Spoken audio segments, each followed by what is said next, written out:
nom est Patrick Rochon, je suis un peintre de la lumière.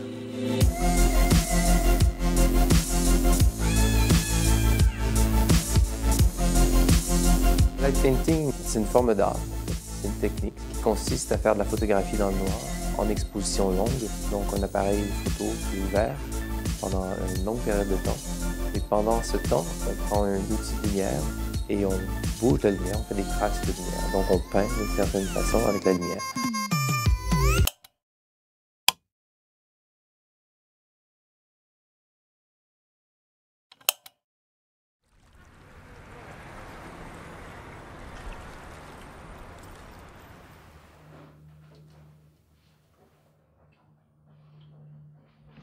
En 92, j'ai un ami qui m'a montré un light painting qu'il avait fait d'une plante.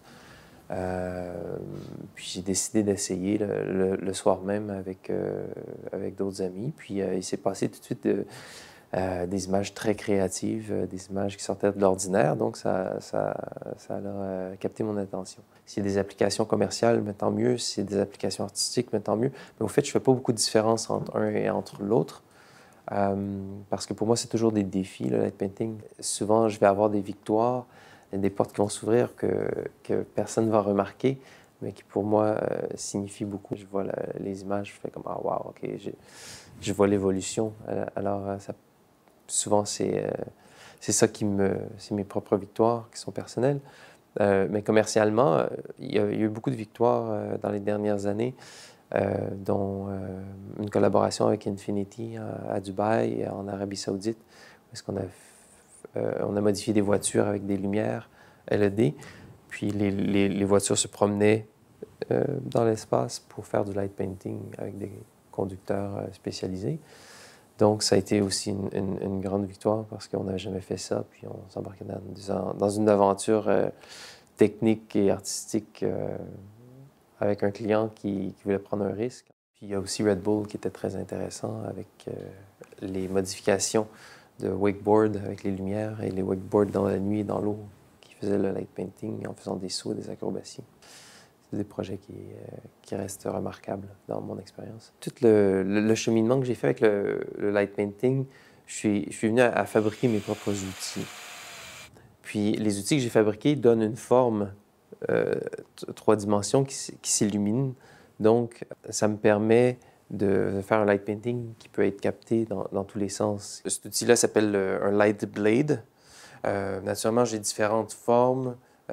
Les couleurs sont mises en incorporant des gélatines lumineuses qui sont pré-coupées. C'est moi qui les design, c'est moi qui les teste. Puis j'ai un copain qui s'appelle Chopin qui lui me les coupe. Il me les assemble.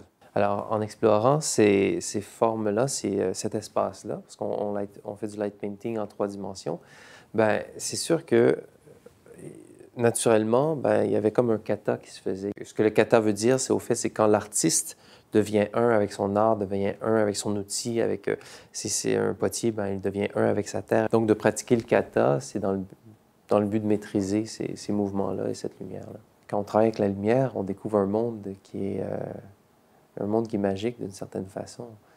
Puis de travailler intuitivement, de travailler dans le noir, de ne pas voir exactement ce qu'on fait, d'avoir à l'imaginer, d'avoir à utiliser son instinct, son intuition, son imagination, fait qu'on évolue personnellement à travers cette création-là.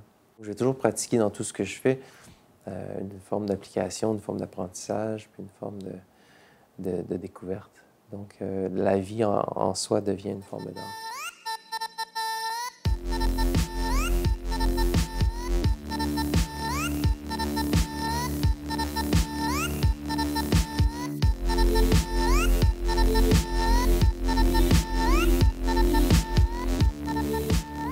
Je vois la logique de tout ça, je vois mon cheminement personnel à travers la vie qui fait que je veux découvrir à quelque part la lumière sous une nouvelle forme, sous une forme qui est différente de ce qu'on connaît.